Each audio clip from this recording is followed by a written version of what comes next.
Hello guys, स्वागत है आप सबका हमारे यूट्यूब चैनल एडवाइस स्वयं बाद में।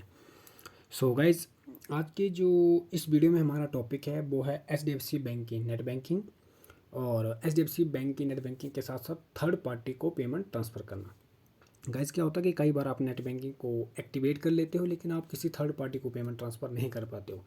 आप सिर्फ एचडीएफसी टू एचडीएफसी बैंक ही पेमेंट कर पाते हो, किसी थर्ड पार्टी मतलब एसबीआई किसी और बैंक में आप नहीं कर पाते हो। तो आज इसी वीडियो में मैं आपको बताऊंगा कि आपको वो क्या प्रोसीजर क्या स्टेप फॉलो करने हैं जिससे आप इजीली थर्ड पार्टी को पेमेंट कर पाओगे guys. Okay, so please video को लास्ट तक ज़रूर देखें और हमारे चैनल को लाइक शेयर सब्सक्राइब भी कर लीजिएगा और बेल आइकन कॉल पे प्रेस कर लीजिएगा ताकि हमारे चैनल से आने वाली हर एक वीडियो की नोटिफिकेशन आपको बिल्कुल टाइम पे मिल जाए और आप सबसे पहले ही उस चीज़ को एक्टिव या एक्नॉलेज कर लें गाइज। ओके, तो गाइज आगे बढ़ने से पहले मैं आपको बता दूं कि जब आपने एचडीएफसी बैंक में अपना अकाउंट ओपन किया होगा, आपने या ऑनलाइन किया होगा या ऑफलाइन। अगर ऑनलाइन किया होगा तो फिर तो आपके घर में ही आ जाएगा। अगर आपने ऑफलाइन किया होगा तो आपको एक वहीं पे वेलकम किट मिली होगी जिसमें आपका डेबिट कार्ड और पासबुक, चेकबुक और उसी के अंदर एक एनवलप के अंदर आपका एटीएम पिन और नेट बैंकिंग पिन भी मिली होगी और साथ ही में आपको एक कस्टम आईडी भी मिली होगी। तो मेक श्योर वो आपके साथ हो, उसके बाद ही ये सारी चीज़ें आप एक्टिवेट कर पाओगे, नेट बैंकिंग सर्विस भी एक्टिवेट कर पाओगे और थर्ड पार्टी को पेमेंट भी ट्रांसफ़र कर पाओगे।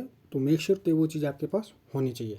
तो गाइज, वीडियो को आगे बढ़ाने से पहले हमारी आपसे छोटी सी रिक्वेस्ट है कि इस पैंडेमिक में please stay home and stay safe और हाथ धोते रहें और मास्क ज़रूर पहन के रखें। ओके गाइज, तो चलो वीडियो को आगे बढ़ाते हैं। तो गाइज, उसके लिए आप अपने फ़ोन का इस्तेमाल भी कर सकते हो और अपने लैपटॉप का इस्तेमाल भी कर सकती हो। तो उसके लिए गाइज आपको क्रोम ओपन करना है सबसे पहले, और क्रोम ओपन करने के बाद आपको सर्च करना है HDFC net banking. Okay guys, HDFC net banking.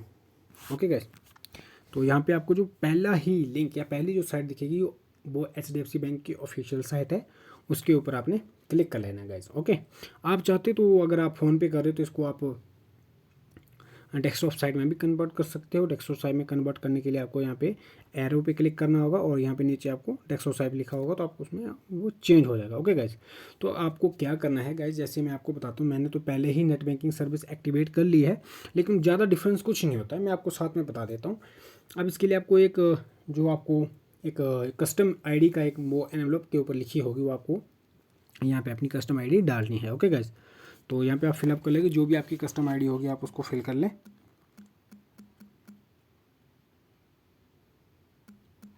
और उसके बाद कंटिन्यू पे क्लिक कर लें गाइज। ओके गाइज, अब मैंने तो यहाँ पे पहले ही कर लिया है तो मेरे पास तो पासवर्ड है ही है, लेकिन अगर आपने नहीं किया होगा तो गाइज आपको जो वेलकम किट मिली होगी तो उस किट में एक एनवलप होगा जिसके ऊपर लिखा होगा आपका उसके ऊपर आपको गाइज एक उसमें लिखा होगा कि मैं आपको एक मिनट बताता हूँ, उसके ऊपर लिखा होगा net banking pin. Okay guys, उस पर आपको एक पिन दिखी होगी, उसको आपने फाड़ के उसके अंदर पिन लिखी होगी, यहाँ पर एंटर कर लेनी है। ओके गाइज, तो मैंने तो पहले ही कर लिया तो मैं वही डालता हूँ जो मैंने सेटअप की है, लेकिन आपको वही डालनी जो उस एनवलप के अंदर मिलेगी। ओके, तो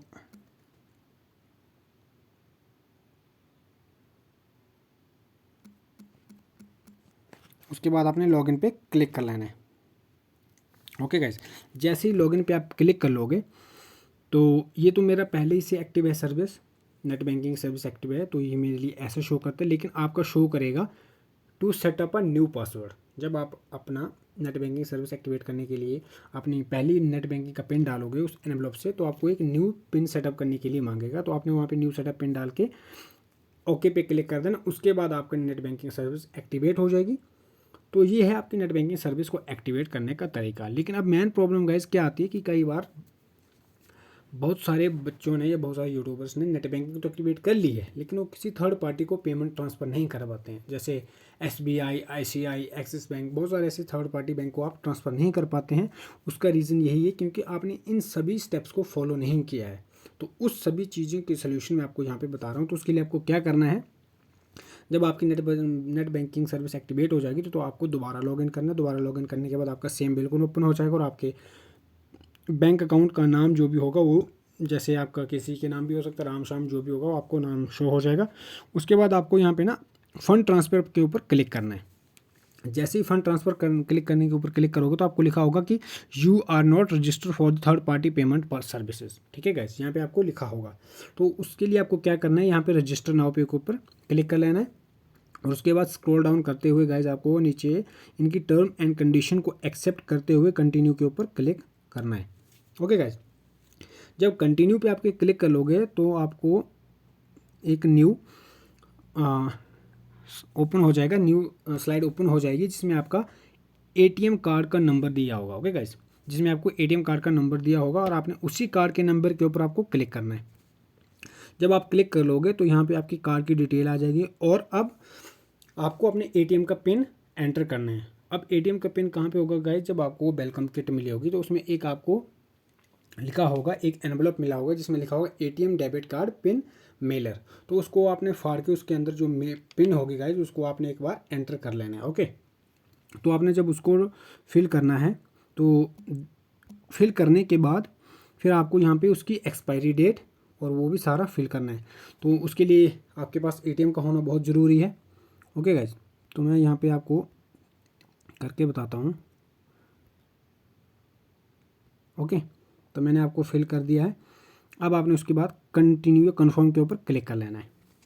जैसे ही कन्फर्म के ऊपर क्लिक करोगे तो गाइस आपके सामने एक न्यू इंटरफेस ओपन हो जाएगा जिसमें आपको लिखा होगा कि रजिस्टर नाउ। ओके, तो आपने दोबारा ही रजिस्टर नाउ पे ऊपर क्लिक करना है। जैसे रजिस्टर नाउ पे क्लिक करोगे तो गाइस आपको एक ओटीपी आएगा। Okay guys, one time password आएगा जो आपके नंबर पे, जो आपने नंबर रजिस्टर कराया होगा बैंक में से वो आएगा। तो वो मेक श्योर कि वो नंबर भी आपके पास होना चाहिए ताकि आप वो ओटीपी फिल कर सके। तो आपने वो मोबाइल नंबर पे टिक करके आपने कन्फर्मेशन पे डाल देना है। तो आपको एक ओटीपी आएगा, तो ओटीपी को फिल करना है। जैसे यहाँ पे आ गया है गाइस। ओके, तो उसको आपने फिल करना है। ओके गाइस, तो मैंने फिल कर दिया। उसके बाद कंटिन्यू पे क्लिक करके आगे बढ़ जाना है। उसके बाद लिखा है कि पर्सनल रजिस्टर, उसके बाद फिर आपने कंटिन्यू पे क्लिक कर लेना है। अब यहाँ पे गाइज आपको कुछ चीज़ें अब यहाँ से ध्यान रखने का, ये सारे स्टेप को फॉलो करना है। उसके बाद ही आप थर्ड पार्टी को पेमेंट इजीली कर पाओगे। अब ये चीज़ लिखा है guys, you can select an image for any of this 7 categories given below. ये आपको फिल करनी है, इसलिए फिलअप करने के लिए बोलता है गाइज। कई बार अपना पासवर्ड भूल जाते हो, ठीक है। तो जब आपने ये चीज़ फिलअप कर ली होगी तो वहाँ पे जब आप लॉगिन करोगे तो वहाँ पे आपको ये चीज़ शो हो जाएगी। तो जिसके थ्रू अगर आप अपना लॉगिन पासवर्ड भूल चुके हो तो इसके हेल्प से आप लॉगिन कर पाओगे। तो मैं आपको बताता हूँ। आपने पहले तो ऑल पे रखना है, ऑल इमेजेस पे ऊपर कंटिन्यू करना है। उसके बाद आपको ऐसी इमेजेस दिखाई जाएगी, उसमें से आप कुछ भी देख सकते हो। जैसे यहाँ पे है ये फ्लावर्स हैं, ये आपका वाटरफॉल वगैरह शो कर रहा है। आप चाहो तो कुछ और भी देख सकते हो। बहुत सारी इमेजेस आएगी जहाँ से यहाँ पे देखो ये वेजिटेबल शो हो गई। उसके बाद ये मान लो मैंने यहाँ पे आपको ये इसके ऊपर क्लिक कर लिया मैंने गाइस, मान लो ये मैंने क्लिक कर लिया और यहाँ पे अब मैंने कंटिन्यू के ऊपर क्लिक कर लिया। मग, रेड कलर का मग लिखा। अब आपने इसके ऊपर कोई करंट ऑथेंटिकेशन मैसेज लिखना है। मतलब आप इसका नाम दे सकते हो, कुछ भी नाम दो जो आपको याद रखना है। वो आपको याद होना चाहिए कि अगर जब आप मान लो कि अपना पासवर्ड भूल गए तो लॉगिन के टाइम आपको हेल्प करेगा। तो ये आपको याद होना बहुत ही ज़रूरी है। तो जैसे मान लो ये मैं यहाँ पे लिखता हूँ मग। ओके, यहाँ पे मैं मग लिख रहा हूँ, या चलो मैं मग ही लिख रहा हूँ, MUG। तो मैं मग लिख रहा हूँ। तो उसके बाद आपको प्रोसीड टू स्टेप 2 के ऊपर क्लिक कर लेना है। अब आपको जब ये पहला स्टेप वेरीफाइड हो जाएगा, आपका पहला स्टेप, तो उसके बाद आपको दूसरा स्टेप आ जाएगा जिसमें आपको कुछ क्वेश्चन आंसरिंग करने होंगे। ये भी आपकी वैसे ही हेल्प करेंगे। जब आप अपना पिन भूल गए होंगे तो आपको ये हेल्प करेगा। तो आप अब उसको फिल करके अपने हिसाब से कुछ भी रख सकते हो। ये 5 सवाल पूछेंगे आपके से गाइज, तो आप अपनी मर्जी से इसमें से कुछ भी फिल कर सकते हो। ओके, तो मैं आपको करके बताता हूँ। जैसे मान लो मैं डालूँ कि आप कुछ भी फिलअप कर सकते हो। तो जैसे मैंने यहाँ पे लिखा how many brother sister you have, तो आप अपना आंसर टाइप कर सकते हो, मान लो 3 या 4। ओके, उसके बाद यहाँ पे जो भी है आप अपना अपने अकॉर्डिंग फिल कर लो।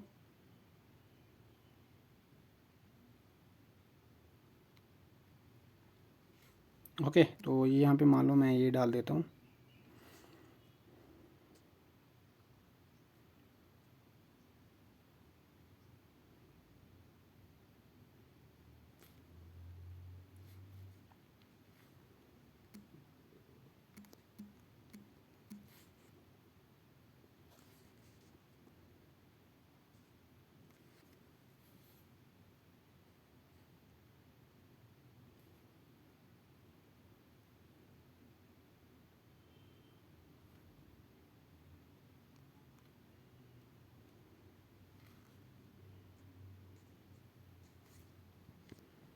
क्या डालें?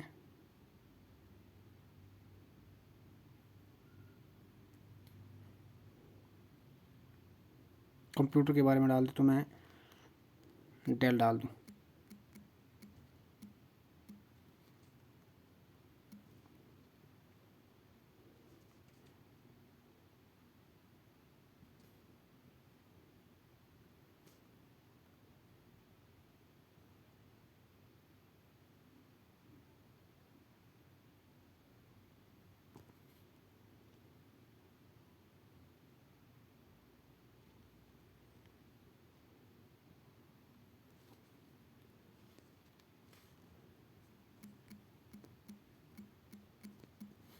जब गाइज आप ये पांचों क्वेश्चन आंसरिंग फिल कर लोगे तो आपको प्रोसीड टू स्टेप 3 के ऊपर क्लिक कर लेना है। जब आप इन सभी चीज़ों को फिलअप कर लोगे तो आपको एक बार फिर ये प्रीव्यू दिखा देगा कि जो आपने फिल किया है ऊपर। जैसे मैंने ये रेड कलर का मग किया था, इसने ये प्रीव्यू में दिखा दिया। उसके बाद यहाँ पे जो मैंने क्वेश्चन आंसर लिखे हैं ये आपको शो कर देगा। उसके बाद आपको यहाँ पे सभी टर्म्स एंड कंडीशन को एक्सेप्ट कर लेना है गाइस। उसके बाद आपको यहाँ पे कंटिन्यू या कन्फर्म पे क्लिक कर लेना है। जैसे आप कंटिन्यू या कन्फर्म पे के ऊपर क्लिक करोगे गाइस तो आपको थोड़ा सा वेट करना है, ये आपको शो कर देगा उसके बाद। ओके गाइस, आपको एक मैसेज आएगा, you have been successfully register. यहाँ पे देखो, यहाँ पे लिखा होगा मैसेज, आपको आ जाएगा। ओके गाइस, जैसे मैं आपको मैसेज दिखा देता हूँ तो यहाँ पे आपको देखो मैसेज आ गया होगा कि you have been successfully register for the third party transfer, please contact PhonePe और any other clarification. Okay guys, तो उम्मीद करता हूँ आपको हमारी ये वीडियो अच्छी लगी होगी। ओके गाइस, तो आपसे एक छोटी सी रिक्वेस्ट है कि अगर आपने हमारे चैनल को अभी तक सब्सक्राइब नहीं किया है तो प्लीज़ कर लीजिएगा और हमारे चैनल को ज़्यादा से ज़्यादा शेयर कीजिएगा और वीडियो को लाइक भी कीजिएगा। Thank you so much, have a nice day. जय हिंद, जय भारत।